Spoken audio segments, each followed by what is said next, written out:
మనుష్యుడిగా ఉన్నాడు అంటే సుఖదుఖములు రెండు అనుభవిస్తాడు అని గుర్తు, పాపపుణ్యములు రెండు. కానీ మరి ఎదగడం అంటే దుఃఖమునకు సుఖమునకు సాక్షిగా ఉండగలిగిన జ్ఞానిగా పెరగగలగాలి. ఆ జ్ఞానమును పొందాలి ఈశ్వరానుగ్రహంతో.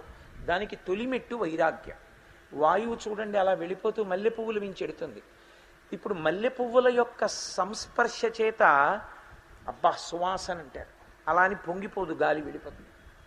ఏదో ఒక కుక్క కళేబరం మీద పెడుతుంది, దుర్గంధం చి అని ఇలా ముక్కు మూసుకుంటారు, గాలి కుంగిపోదు, వెళ్ళిపోతుంది. పొంగు కుంగు లేకుండా ఉండగలగడాన్ని వైరాగ్య సుఖము అంటారు. దాన్ని మించిన సుఖం ఇంకోట్లేదు. మిగిలిన సుఖాలు సముద్రపు టలలలా పెరిగి విరిగి పడిపోతాయి. వైరాగ్య సుఖము కేవల సుఖం. దాని ఎందుకంటే ఇంకా కష్ట సుఖముల రెండింటికి కూడా సాక్షిగా ఉంటాడు తప్ప, వస్తాయి పాపపుణ్యములు అనుభవంలో వెళ్ళిపోతున్నాయి, మంచిదే అని అలా సాక్షిగా ఉంటాడు. కాబట్టి ఆ వైరాగ్య సుఖమునిచ్చిన వాడెవరో వాడు శంభుమూర్తి. బాహ్యమునందు సుఖమిస్తాడు, అసలు గొప్పదైనటువంటి వైరాగ్య సుఖాన్ని ఇస్తాడు. దానివల్ల మోక్షమునకు కారణమవుతుంది, జ్ఞానావిర్భావమునకు హేతు అవుతుంది. కాబట్టి అది ఇవ్వగలిగిన వాడెవరో వాడు శంభు.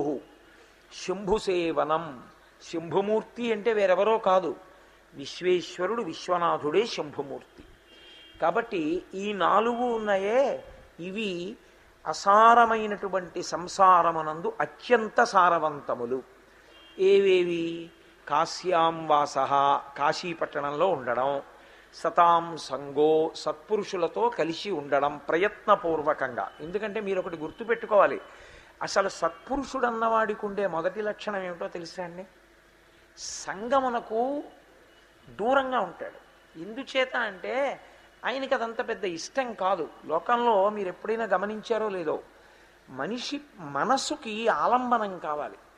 అది ఎప్పుడూ కూడా ఏదో ఒక సుఖాన్ని అడుగుతుంది. దాని పని ఏమిటంటే మనసుది దుఃఖాన్ని అడగదు.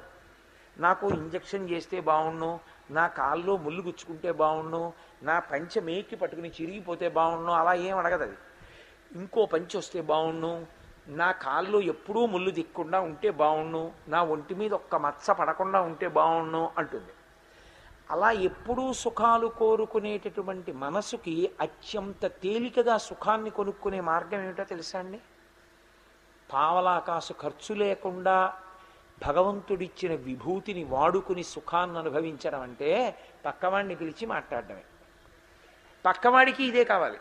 అందుకే మనుష్య ప్రాణి ఎప్పుడూ ఇంకోళ్ళతో మాట్లాడుతూ ఉంటాడు. మీరు చూడండి, ఇప్పుడు కరెంటు పోయిందనుకోండి, దానికి అవసరం ఉన్న వాళ్ళు వెళితే అర్థం ఉంది, దానికి